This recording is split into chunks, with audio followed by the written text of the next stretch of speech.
이는 각종 나병 환부에 대한 규례니 곧 옴과 의복과 가옥의 나병과 돋는 것과 뾰루지와 색점이 어느 때는 부정하고 어느 때는 정함을 가리키는 것이니 나병의 규례가 이러하니라. 여호와께서 모세와 아론에게 말씀하여 이르시되 이스라엘 자손에게 말하여 이르라. 누구든지 그의 몸에 유출병이 있으면 그 유출병으로 말미암아 부정한 자라. 그의 유출병으로 말미암아 부정함이 이러하니 곧 그의 몸에서 흘러나오든지 그의 몸에서 흘러나오는 것이 막혔든지 부정한즉 유출병 있는 자가 눕는 침상은 다 부정하고 그가 앉았던 자리도 다 부정하니 그의 침상에 접촉하는 자는 그의 옷을 빨고 물로 몸을 씻을 것이며 저녁까지 부정하리라. 유출병이 있는 자가 앉았던 자리에 앉는 자는 그의 옷을 빨고 물로 씻을 것이요 저녁까지 부정하리라.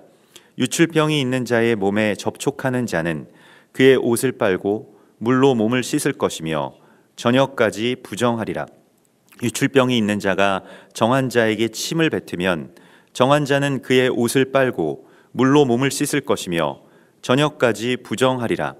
유출병이 있는 자가 탔던 안장은 다 부정하며 그의 몸 아래에 닿았던 것에 접촉한 자는 다 저녁까지 부정하며 그런 것을 옮기는 자는 그의 옷을 빨고 물로 몸을 씻을 것이며 저녁까지 부정하리라.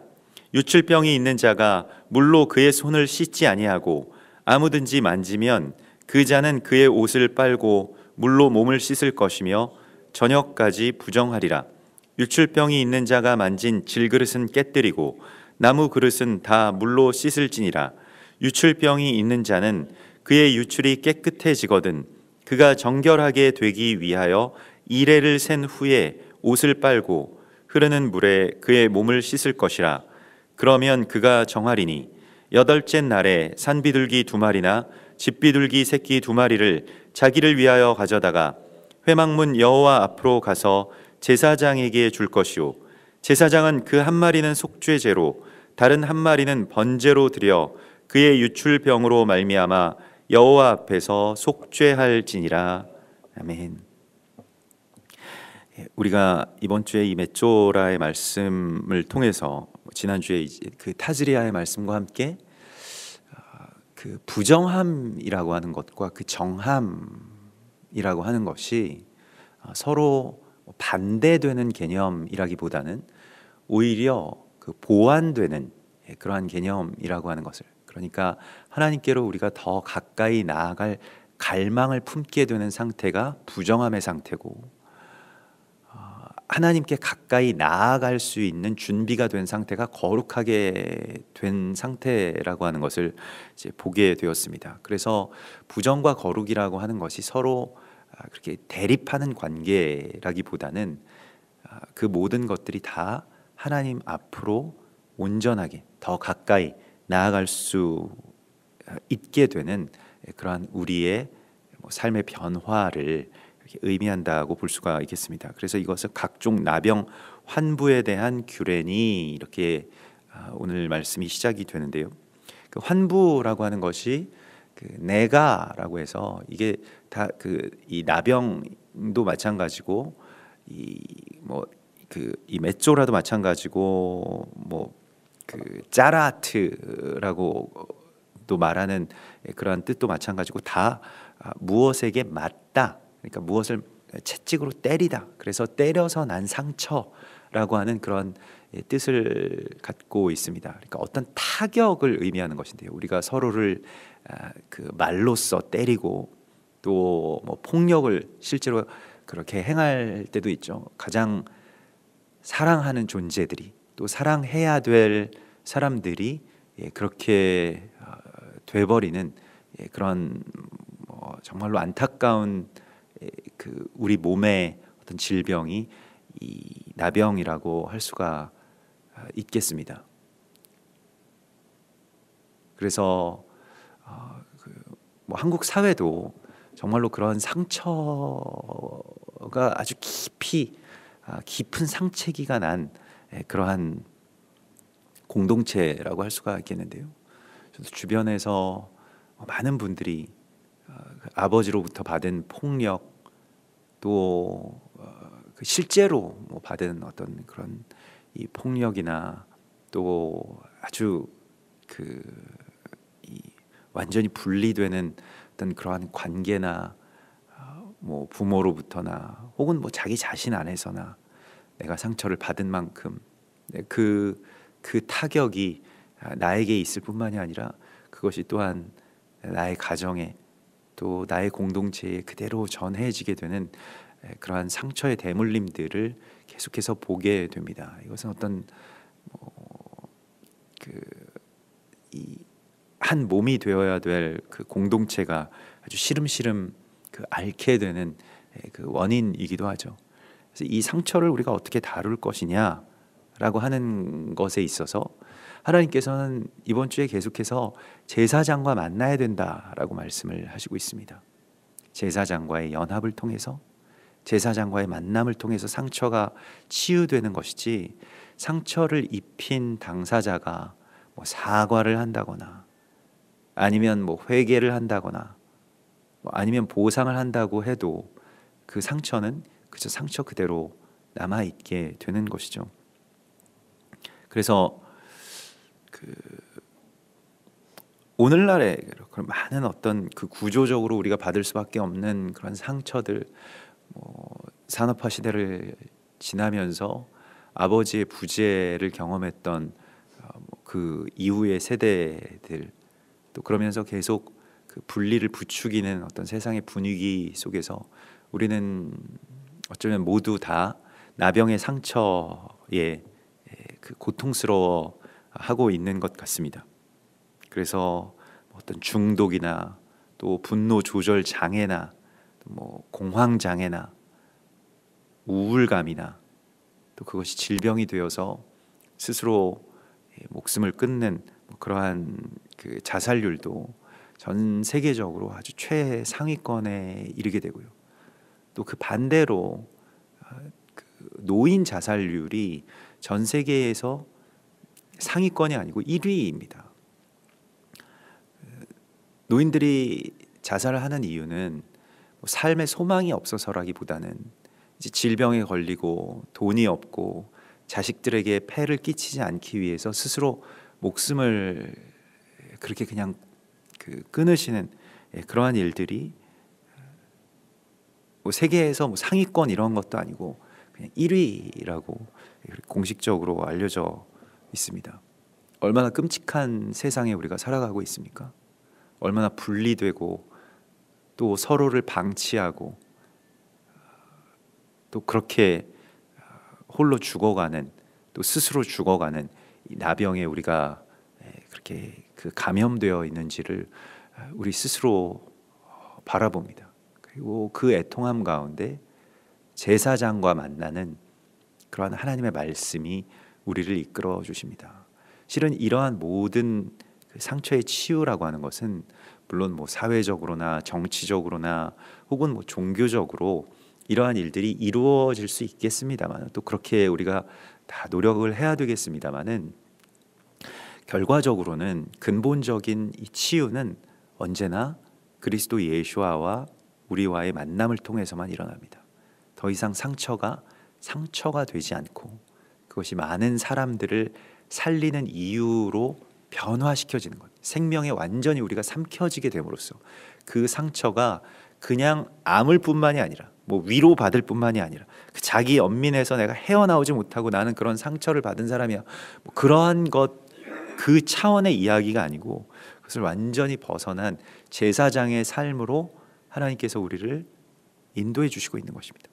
전에는 우리가 부정하고 또 우리도 원치 않았던 그 질병에 걸려서 상처와 고통을 받았다라고 한다면, 이제는 노임을 받아서 제사장의 가장 거룩한 위임의 예식과 같은 그 예배 가운데로, 그 시간 가운데로, 그 8번째의 날 가운데로 들어갈 수 있는 그러한 권능 입은 자, 기름 부으심을 받은 자, 보혈로 덮여진 자가 될 수 있다라고 하는 소망을 하나님께서 이번 주에 이 말씀을 통해서, 또 레위기의 말씀을 통해서 우리 가운데에 부어주십니다.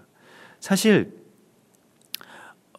이런 어떤 거룩과 부정의 아주 극과 극에 서 있는 사람, 제사장과 나병 환자, 또 신분상으로도 그러했겠죠. 그 당시에는 그 만날 일이 없는 이 두 부류의 사람을 하나님의 말씀으로 강력하게 만나게 해주셔서,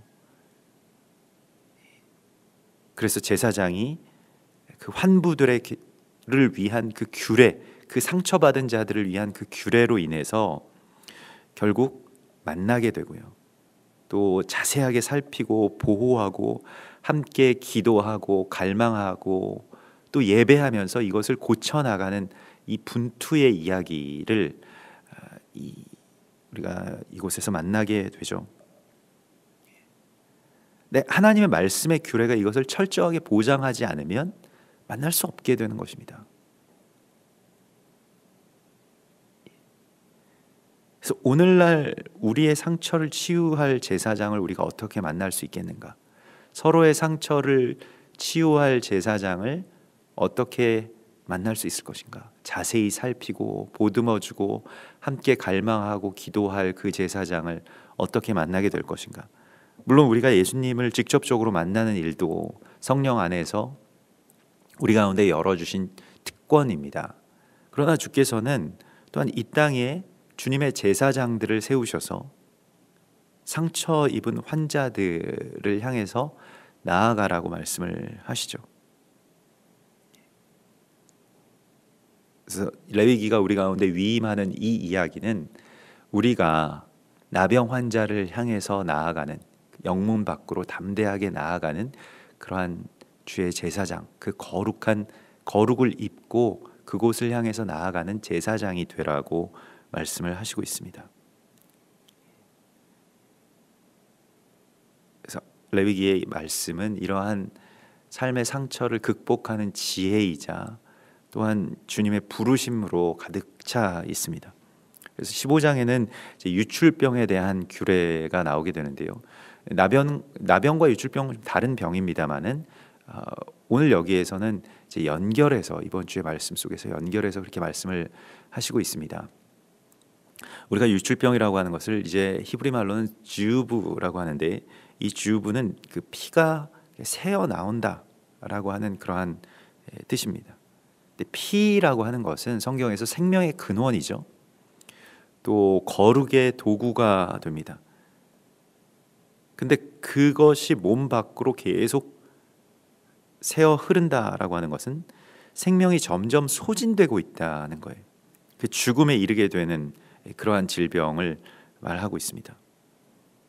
그래서 피가 흘러나간다라고 하는 것은 연약한 자들을 억압하고 또 폭력으로 압제하여서 어떤 그 공의를 파괴하는 그런 그 구조 안에서 흔히 이 피 흘림에 대해서 말씀을 하실 때가 많이 있습니다. 성경에서는요. 신명기 12장 25절에서 너는 피를 먹지 말라. 내가 이같이 여호와께서 의롭게 여기시는 일을 행하면 너와 내 후손이 복을 누리리라. 이런 말씀을 주시는데요. 다른 자들을 억압하는 폭력에 대한 경계, 또 그것을 하지 않는 어떤 공의, 그것을 의롭다라고 말씀을 하시고 있고요. 이게 피를 흘리지 않는 것이다 라고 하십니다. 신명기 19장 10절에서는 내 하나님 여호와께서 내게 기업으로 주시는 땅에서 무죄한 피를 흘리지 말라. 이같이 하면 그의 피가 내게로 돌아가지 아니하리라. 이렇게 말씀을 하시죠. 그러니까 무죄한 피를 흘리는 것, 이것이 오늘 말씀하고 있는 이 유출병의 말씀과 연결된다고 할 수가 있겠습니다. 그리고 이 이야기는 이제 창세기 4장의 가인과 아벨의 이야기로 거슬러 올라가게 되죠. 하나님께서 이런 말씀을 주십니다. 창세기 4장 10절에 내 아우의 핏소리가 땅에서부터 내게 호소하느니라. 땅이 그 입을 벌려 내 손에서부터 내 아우의 피를 받았은즉 네가 땅에서 저주를 받으리라. 그러니까 이 몸의 공동체가 파괴되어서 타인의 불행이나 아픔이나 그런 것쯤은 아랑곳 없이 내가 어떤 힘으로 아니면 사회적인 구조의 폭력성으로 그러한 것들을 빼앗아서 누군가의 피를 흘리게 한다면 땅이 그 피를 머금게 되고 그것이 심판의 이유가 되는 것, 그것을 창세기에서 우리가 아주 자세하게 볼 수가 있게 됩니다. 그래서 누구든지 그의 몸에 유출병이 있으면 그 유출로 말미암아서 부정한 자라라고 그렇게 말씀을 하시죠. 근데 그 반대의 경우도 그렇게 이 유출병이라고 말씀을 하시는데요. 오늘 이 15장 3절에 보면 그의 몸에서 피가 흘러나오든지 그의 몸에서 흘러나오는 것이 막혔든지 부정하다라고 말씀을 하고 있습니다. 흘러나오는 것만 부정한 것이 아니고요.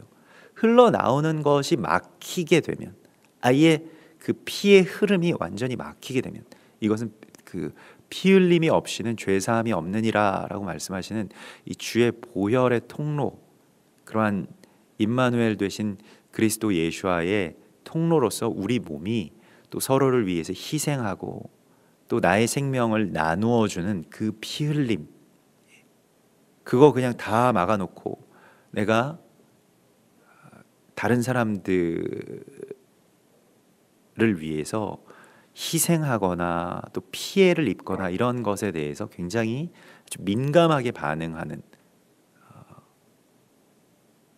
그런 분리의 병도 역시 유출병이라고 할 수가 있겠습니다.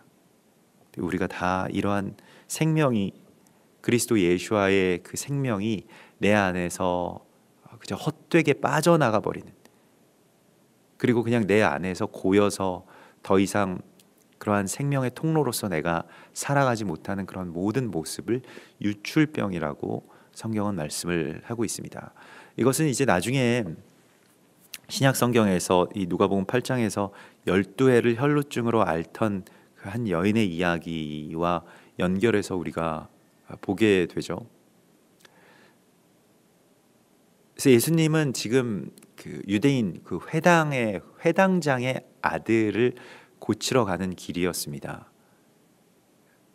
아주 시간이 급박한 상황 가운데서 수많은 사람들에 둘러싸여서 바쁜 걸음을 옮기고 있었던 예수님의 뒤에 그 옷자락을 만진 한 여인의 이야기가 나오게 됩니다. 이 12해 혈루증이라고 하는 것, 뭐 이스라엘의 이 12지파를 상징하는 것일 수도 있고요.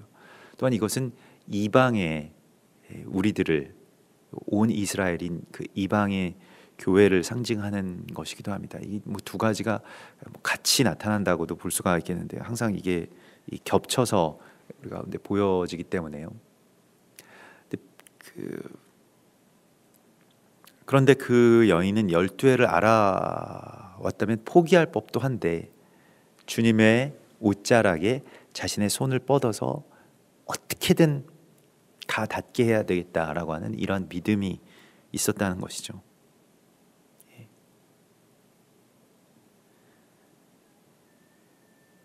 그래서 유출병의 그 치유가 일어난 바로 그 지점, 신약에서의 그 지점에 우리의 유출병을 우리가 그냥 포기하지 말고, 나는 그냥 이런 사람이야, 세상은 원래 다 그래, 원래 우리 가정은 막 이래 왔어, 이러한 것이 아니고 이것이 어떻게든 고쳐지게 해달라라고 하는 그런 간절한 기대와 소망으로 손을 뻗어서 예수님의 옷자락은 이제 토라에서는 그 찌릿을 말하는 것인데, 이 찌릿이라고 하는 것은 이제 주님의 율례와 규례를 온전하게 지킨다라고 하는 그러한 그 상징이죠. 613 가닥의 그런 실, 그것이 이제 하나님의 말씀이고 그게 우리 모든 한 사람의 어떤 그 말뚝과 같은 것이다 라고 하는 것을 상징하는 것인데, 그 말씀을 붙드는 것, 옷단 귀에 술을 그렇게 붙드는 그러한 삶을 주께서 우리 가운데 보여주심으로써 그 유출병 여인이 낫게 되는 역사가 일어나게 됩니다. 그래서 역시 유출병도 나병과 마찬가지로 공동체의 병이라고 할 수가 있겠죠. 서로의 피를 쉽게 그냥 흘리게 하고 또 그것으로 말미암아서 땅이 오염되어 가고 있는 것, 또한 서로를 위해서 피 흘림이 없는, 자기만 아는, 또 남을 위해서 희생하는 것을 아주 극단적으로 싫어하는 그러한 피 흘림이 멈춘, 피가 흐르지 않는, 오늘날에는 그것을 냉혈한이라고 하죠. 모든 사람들이 다 개인을 앞세우는, 또 개인의 이익을 앞세우는 그러한 시대가 되어서요. 이러한 그 유출병의 이야기들이 우리의 공동체 안에서 또 우리의 삶 가운데서 굉장히 많이 일어나게 됩니다. 이것은 주의 보혈로서 또 주님의 말씀으로서 우리가 그 가운데 온전하게 가닿겠다라고 하는 그러한 갈망으로서 이것이 회복된다라고 주께서 말씀하십니다. 우리가 이 유출병의 또 이 나병의 환부에서 자유함을 누리고 치유함을 받는 그러한 주의 역사가, 주의 옷자락을 만지는 그러한 우리의 갈망을 통해서 내 안에서 또 우리 공동체 안에서 온전하게 이루어질 것을 믿습니다. 같이 기도하겠습니다. 하늘에 계신 우리 아버지시여, 이름이 거룩히 여김을 받으시오며 나라의 임하옵시며 뜻이 하늘에서 이룬 것 같이 땅에서도 이루어지이다. 오늘날 우리에게 일용할 양식을 주옵시고 우리가 우리에게 죄 지은 자를 사하여 준 것 같이 우리 죄를 사하여 주옵시고 우리를 시험에 들게 하지 마옵시고 다만 악에서 구하옵소서. 대개 나라와 권세와 영광이 아버지께 영원히 있사옵나이다.